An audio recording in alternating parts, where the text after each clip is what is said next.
একজন মুসলমান খাইখাইকারী হতে পারে না, একজন মুসলমান লোভী হতে পারে না, একজন মুসলমান ভাব জাহির করবার জন্য অপচয় করতে পারে না, অজাগায় অপাত্রে খরচ করতে পারে না, একজন মুসলমান ছেলে মেয়ে যা চাইলো তাই কিনে দিলাম, এরকম কোন বাধা এবং কোন প্রকার নিয়ন্ত্রণহীন জীবনযাপন করতে পারে না। আমাদের ব্যক্তিগত জীবনে এই ব্যয়ের নীতিমালা মেনটেন করা খুব বেশি গুরুত্বপূর্ণ।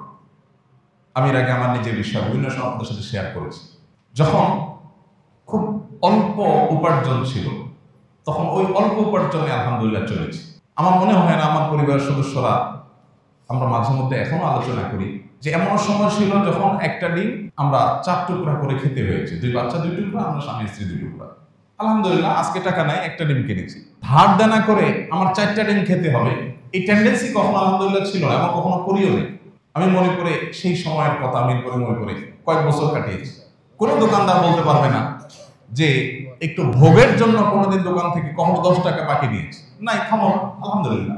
এবং এটার জন্য কোনো দুঃখও নেই, না যে এটার জন্য কোনো দুঃখও নেই, বরং ওই যে 6 তলার পর রড বের করে রেখেছে, এদের দেখে আমার মায়া হয়, করুণা হয়, আহারে বেচারা অভাব, আল্লাহ আমার মধ্যে অভাব রাখেননি। এই জন্য ভাই, অপচয় অপব্যয় বন্ধ করবো তো আমরা ইনশাআল্লাহ। বিবাহ কেন্দ্রিক অপচয়, এটা তো ঘরে ঘরে জনে জনে, এটা না করলে তো কোনো ভাবসাবই থাকে না, এলাকার মান সম্মানই থাকে না। বেশাব মানুষ খাওয়াইতে হবে 200-300, বিশাল ডাকডোল পিটাইতে হবে। চিটাঙের দিকে বিয়ে উপলক্ষে রিক্সা চালক বেচারা গরিব মানুষ, দিনমজুর, তারপরও তার আধা কিলোমিটার রাস্তায় লাইট লাগাইতে হবে। তার নিজের বাড়িতে বিদ্যুৎ আছে কিনা সন্দেহ, কিন্তু বিয়ে উপলক্ষে ওই আধা কিলোমিটার ভাড়ায় লাইট লাগাইতে হবে।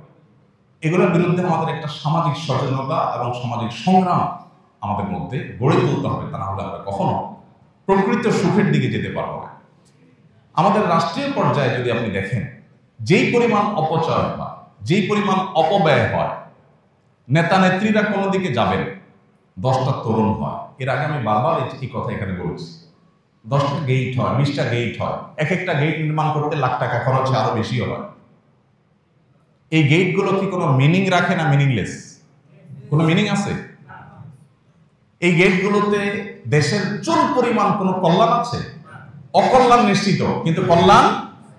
আল্লাহ রাব্বুল আলামিন কিয়ামতের ময়দানে 4টি প্রশ্নের উত্তর দেওয়া ছাড়া, কোনো বর্ণনায় 5টি প্রশ্নের কথা বলা হয়েছে, এগুলোর উত্তর দেওয়া ছাড়া একজন মানুষকে পা নাড়াতে দিবেন না।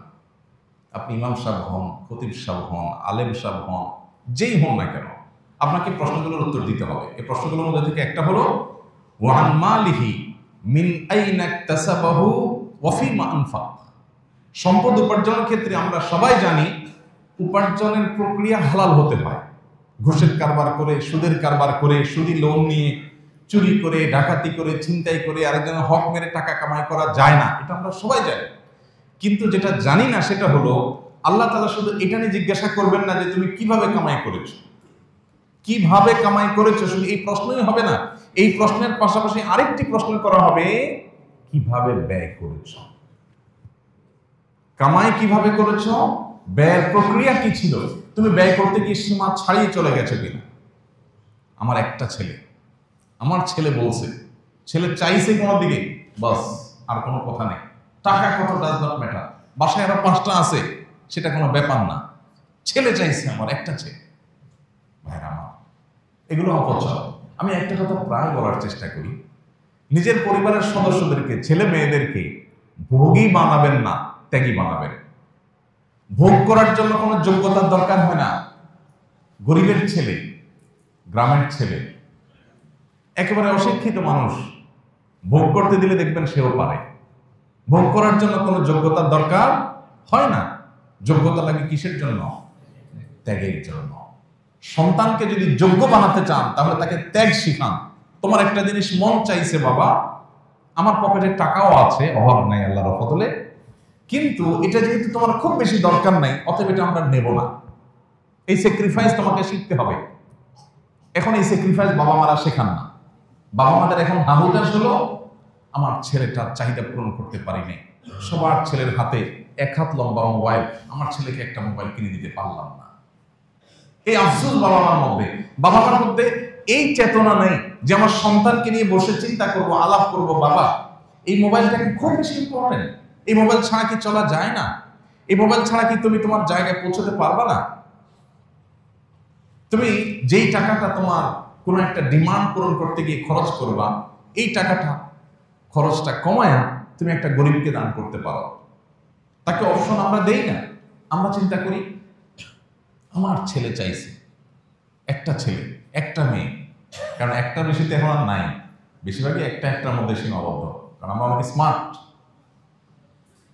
তো ছেলে মেয়েদের চাহিদা পূরণ করতে গিয়ে, পরিবারের সদস্যদের চাহিদা পূরণ করতে গিয়ে, নিজেদের যে দুনিয়াবি ডিমান্ড আছে এটাকে পূরণ করতে গিয়ে আমরা পাগল করা হয়ে যাই।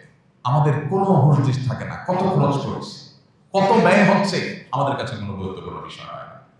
আল্লাহ তাআলা আমাদেরকে হেদায়েত দান করুন।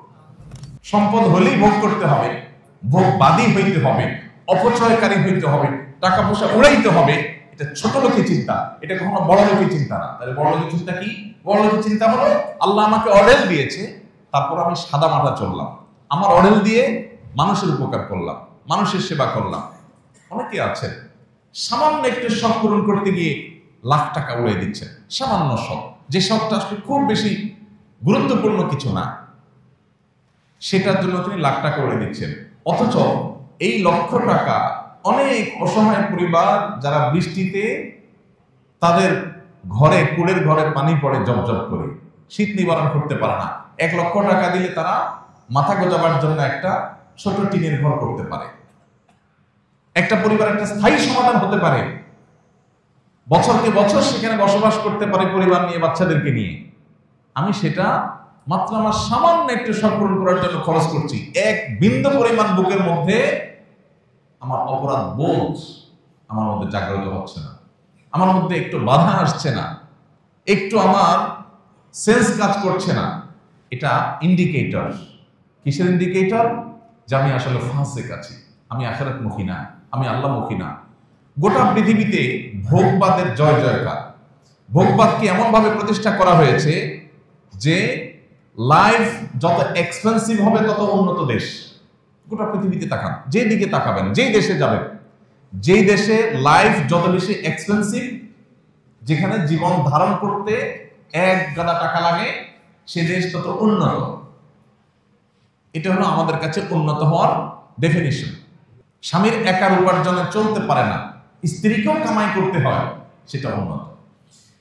এই যে উন্নতির যে ডেফিনেশনটা আমাদের ব্রেইনে সেটেল হয়ে আছে, এস্টাবলিশড হয়ে আছে, আমাদের সমাজে প্রতিষ্ঠিত হয়ে আছে, এই জায়গাটাকে আমাদের একটু ভাবতে হবে, আসলে কি এটা উন্নতি? স্বামী স্ত্রী দুজন মিলে পাবে যাচ্ছেন, দিনভর ছুটাছুটি করছেন, দুজনেই 8 ঘন্টা ডিউটি করে আসছেন, করে 1 গাদা টাকা কামাই করছেন। আর স্বামী বাহিরে উপার্জন করেছেন, স্ত্রী বেস্তরের সাইডটা খুব ভালো করে দেখভাল করেছেন, স্বামীর জন্য যে প্রস্তুত থেকেছেন, বাসাকে প্রস্তুত করে রেখেছেন, ইন্টারনাল ইস্যুগুলো ডিল করেছেন, ছেলে মেয়েদের বিষয়গুলো খুব ভালো করে দেখাশোনা করেছেন। কিন্তু উপার্জন খুব বেশি করতে পারেন নাই, যেহেতু দুজন উপার্জন করছেন না। সুখ কি প্রথম অপশনে বেশি হবে না দ্বিতীয় অপশনে বেশি হবে? কোনো সন্দেহ আছে?